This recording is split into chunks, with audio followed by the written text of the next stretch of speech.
Shaking Up Kenosha is underwritten by Coins Auto Sales and Coin Sports Bar.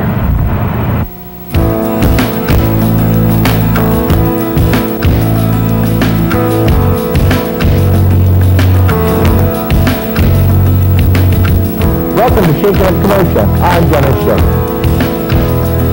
Hey Kenosha, welcome to another edition of Shaking Up Kenosha. I'm here with the shaking, scary guy of the moment. Of the moment. Dr. Destruction.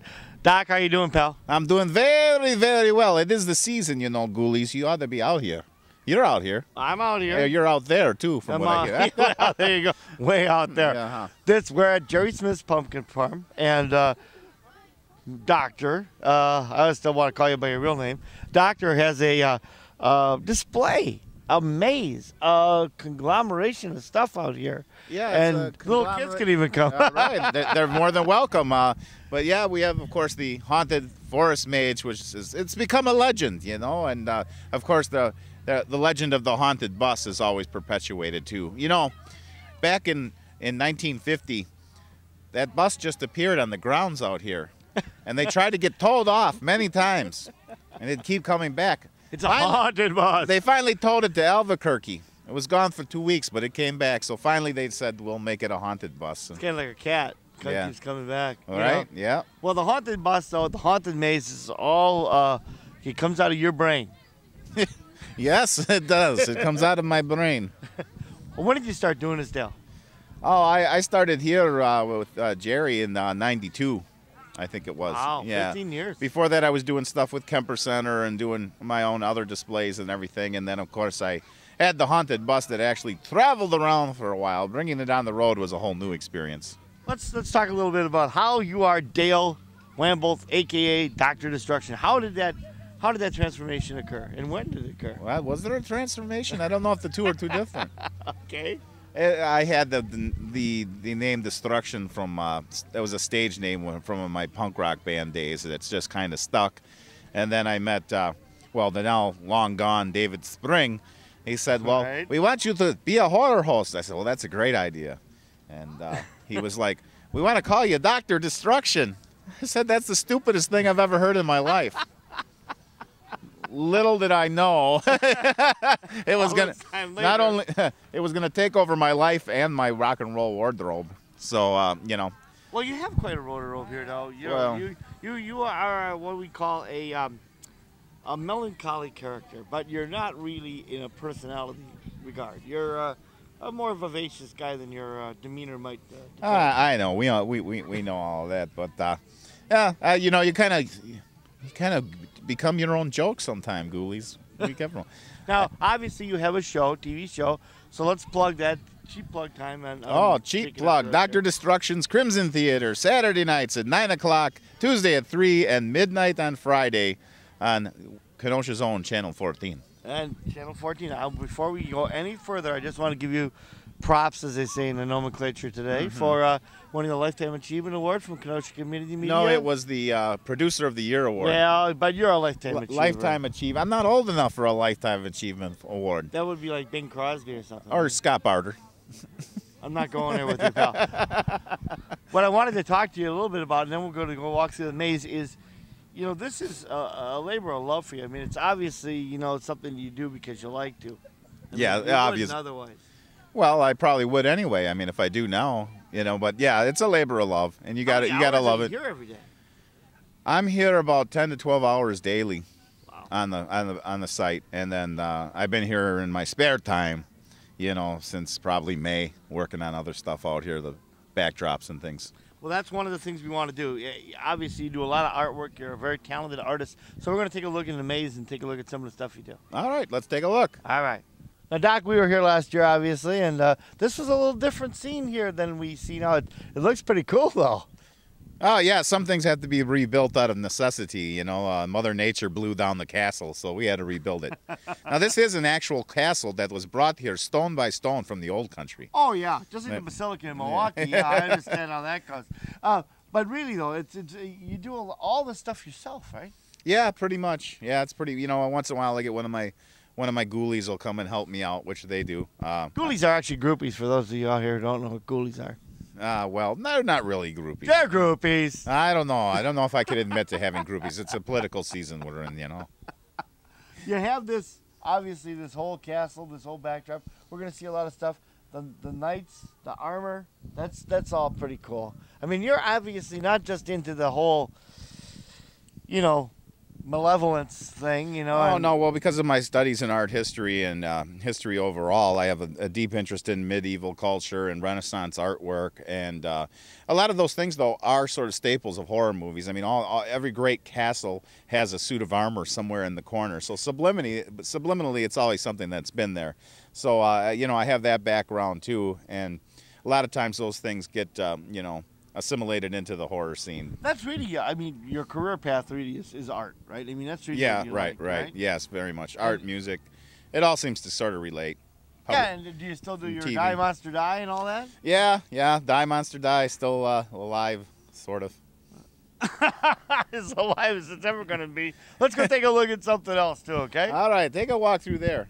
You go first. I'm a little scared. Okay, I will.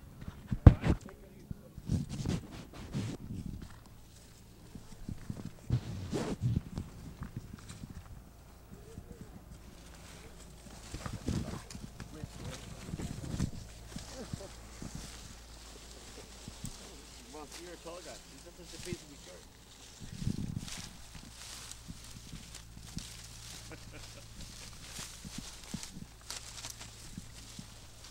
Oh man, he's walking backwards to me.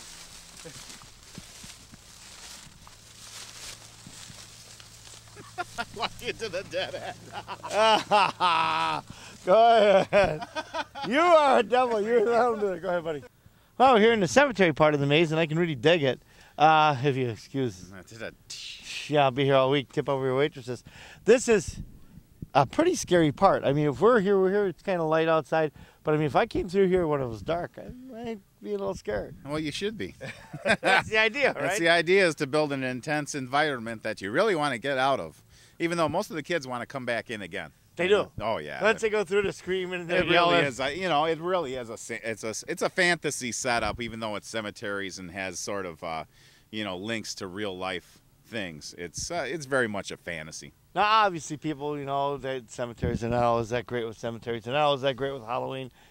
You don't take it so seriously that people should feel bad about coming through and bad about Halloween. Only when I read out of the Necromonicon and summon the dark forces, for political reasons. That's the only time it gets out of hand, The Necromonicon. Okay. The Necromonicon, of course, was a figment of H.P. Lovecraft's imagination, which this is just a bunch of imaginative stuff. And anyone that takes any of this, it's so far beyond any real experience anyone could actually have that it shouldn't be taken seriously at all. Halloween, maybe more than any other holiday except Christmas, perhaps. It really has a lot of emotion attached to it. I mean, when did you first start realizing that you were really into Halloween that much?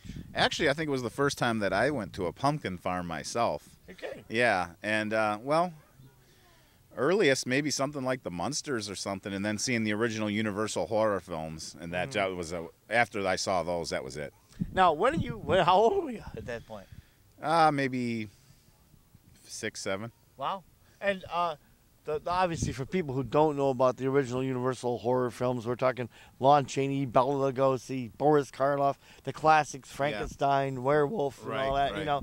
I mean, okay, so and I think we remember that we were at the Roosevelt Theater one time, right? Right, and you went there. Yeah, we all went and did stuff at the Roosevelt, and they showed the Godzilla movies, and that opened up a whole other, So people ask me what my favorite movie is. It's all the Universal movies, all the Hammer films, all the Japanese Godzilla movies. I like them all. And you show some of them, right? Yeah, we're showing some out here. We got a big screen. Let's talk about that a bit. Yeah, first screen. time, yeah. right? You have out in the barn, and people want to come out. You can see the scary movies. Right. We showed a Godzilla versus Destroyer out here, just one of the best Godzilla movies ever made. To see it on a big screen, it's just, so much more impressive, And it's great that we could get that little theater going in here. And don't charge anybody to go see a movie, and that's a lot of fun. Now, this is a personal prejudice. I mean, when I see Lon Chaney, when I see Boris Karloff, that kind of stuff, I do still get a little of that scary feeling. Godzilla, Mothra, I'm sorry. Are those really horror movies, or are they just...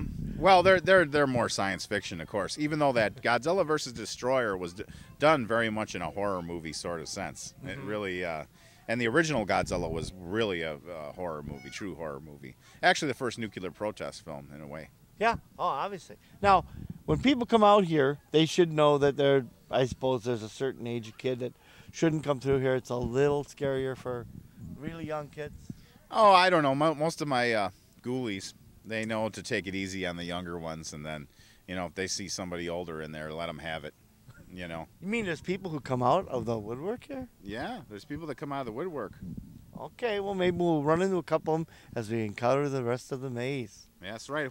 And then Bobby, if you're watching, we're gonna get you in here. You come walking in here, you and your video competition act. You're in trouble with the doctor. You know who you are. Well, last time I was near something, a bus this scary, it was a short bus, and they were making me go in. So obviously there's some tradition for me here. Yes. But this looks pretty scary, pal. You put a lot of work into this, didn't you? Well, yeah. Over the years, there's always a lot of work goes into maintaining a proper haunted bus. And this is really a bus. This isn't just like. It's really a bus. Genuinely, it's not a school bus though. It's actually it was a bus designed to care for adults. That's why it's a little taller and we won't bump our heads. I'm never going to bump my head in here anyway, pal. You're the tall guy. You know what? You better watch out. You might be wrong there's probably dozens, hundreds of hours maybe even of work in here, right? Probably again and again. And I repainted the whole thing last year, the outside of it. And I don't know. Maybe we ought to get it running and on the road again. All right, well, we're going to take a look inside. Here's where it gets scary. This is the best opportunity we've had, courtesy of new technology, to see the inside of Dr. Destruction's scary bus. Now, this obviously would not be something I'd want to bump into at night. Well, what do we got here? The cat and the skeleton? The cat and the female corpse sort of display. I don't know. This has been arranged a little bit different. A lot of my ghoulies are back here, and things get moved around. I don't always, things aren't always where I left them. It's interesting how things wind up where they do sometimes. Where do you acquire this stuff, or do you make it? Years of collecting and making it, and it's just been a lot of years of collecting, and it piles up. I've got a whole nother setup I'm working on. I might open a whole nother haunted mansion by the end of Halloween. Sounds like my house. All right. My house. Actually. All right, let's keep looking and we'll take another look at something here. Okay, now this guy looks like a couple of people I used to work with coming right out of the coffin. Is this representative of any particular story? That's sort of the Hunchback of Notre Dame. My good friend Paul Hopner sculpted that face for me. He's an excellent mask maker right here in Kenosha, and he's I love getting acquiring as much of his stuff that I can. And then Nosferatu is in the coffin, and then this is sort of a rather intense area. Of course, at nighttime with lights and fog and everything, it's quite a bit creepier. That wasn't me, by the way. That was part of Dr. Destruction's scary bus. And skulls for a wallpaper. I like that. Yeah, you gotta love it, right? Skull wallpaper, ghoulies. All right, let's go take a look at now, something else. This is gonna look real good. This is gonna look real good in the mayor's office in a couple. We're talking about that in a minute. Shut up. Oh, good stuff. Look, this guy's actually a guy. All right. Now, here's what I want you to do, okay? That's good. So, Dale, some of your friends here obviously are pretty cool guys. Don't be so stoic. Talk to me a little bit about Halloween. You won't, huh? Well, I kind of understand that, but, you're not as talkative as the next mayor of Kenosha, Dale Wambolt, so I guess we'll go outside the bus. Okay? So glad you could make it. I'm glad I could make it, too. I know why they call this a haunted bus, because these initials stand for Found on Road Dead, right? Oh, don't be knocking a good old Ford. It lasted a good long time. If anything killed it, I did. What year? This was a 1980 Ford Kenosha Achievement Center bus. This isn't the one that was going past the truck to scare the guy on the highway. It's no, part of the scary motif. Now, does this thing actually move? Oh, it could. It could move. It'll leave more cloud of smoke than a fog machine right now, but it'll go. Why buses? Why haunted buses? I don't know. When I got this one, I wasn't really looking for a bus. I was looking for a trailer. But then all of a sudden there was this orange bus sitting there for sale, and well, the rest is history. Aren't you glad you got it? Yeah. You always had paintings on the outside of your buses too, which Right, is really right. cool. You got to mural them up and whatever. But I've got this new project I'm working on. Which is? I don't want to let the cat out of the bag, but it'll be as long as a bus, but it won't be a bus. Tell us a little bit. You teased us about the Haunted Mansion. What's up with that? The Haunted Mansion. Well, you'll have to just stand by. There might be a Haunted Mansion exhibit at the doctor's own home that might just be open on Halloween night. Really? Yeah. And you're not talking. We won't disclose the destination just yet. We don't want, someone to get their shoes misplaced. Oh, I thought maybe you're talking about Bob Chin's restaurant. No. What about Bob Chin's restaurant? It's not the Haunted Mansion because there's nothing going on there or anything like that. Well, there's been more coming soons than coming wins. There are haunted places. There's a So book about haunted places in Wisconsin. there's a lot in Kenosha. Do you think there are? Do I think what? That there's there are ghosts? haunted places in Kenosha? Well, just look, I mean, sometimes you go downtown and Lenny Palmer's sitting in a bar. You're haunted. Yeah, that'll scare you. Let's go look at the next bus, all right?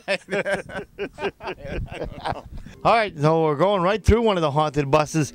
Dale, obviously this is the kind of stuff that's going to scare the crap This is the out of you. scarier of the two buses. This one is definitely the scarier. It has a whole aura of its own. You've got haunted music.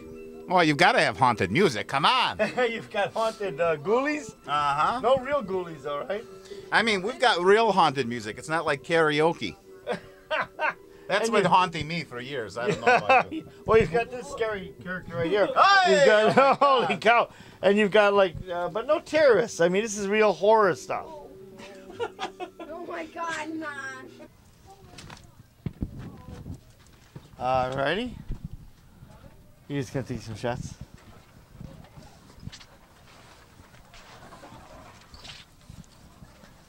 Now, this isn't quite as scary of a scene outside here, as a lot of people having a good time. Obviously, they come for the whole pumpkin farm experience. Well, of course. I mean, the Haunted Forest Maze is one part of the greater scheme of things, is the pumpkin farm itself. And even at nighttime with the lights, the little pumpkin cute figures, even they have a way of looking spooky. And, of course, the corn being everywhere adds to the effect. So it's really a great place to be. There's nowhere else I'd rather be during the month of October. It's a good time. And it's a lot of good people out here. Now, Jerry Smith's been doing this with you for how long? Well, I think since '92 I came out here. Okay. Yeah. Now, obviously, it's a nice environment for this kind of thing. It's pretty, I mean, for a scary guy like yourself, it's pretty wholesome, actually. Oh, it's very wholesome out here. But Halloween's basically a wholesome holiday. There's a lot of people that are getting involved, in decorating their yards and that sort of thing. So people shouldn't get all freaked out about about Halloween having its satanic overtones. You're not like that either. You're not a black magic guy. I think that's just the whole Satanism thing is like one of the biggest hogwashes